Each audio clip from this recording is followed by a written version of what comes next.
Police and soldiers operating in the state of public emergency in St. James carried out a raid at the Charles Gordon Market in Montego Bay. The security forces were in search of wanted men and illegal guns. TVJ's Lanage Franklin reports.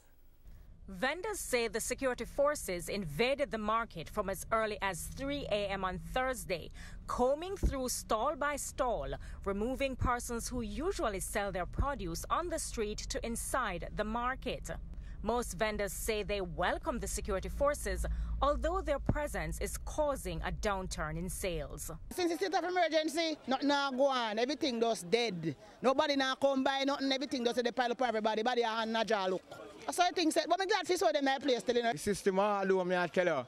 When we look on the road, we make more money still, but you know some people now really come in the market still come by now. But as I tell you, the thing sticky still. We have to just work with it still. Slow, but me still there. Because I'm duty for the year. And they don't give me no problem. I prefer life more than money, you know. So, them have to do what them have to do. So, I have no problem with them on the road. Because them have to do what them have to do. This vendor has, however, taken issue with how the state of emergency was announced. This is the wrong way. How can you let the criminal go by announce it before you reach to them? Yeah? What type of rubbish that is?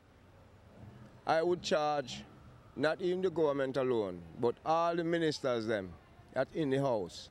He says the residents should have been a part of the decision making. Them so big and they feel themselves so powerful that they know everything and they know nothing. Lanage Franklin, TVJ News.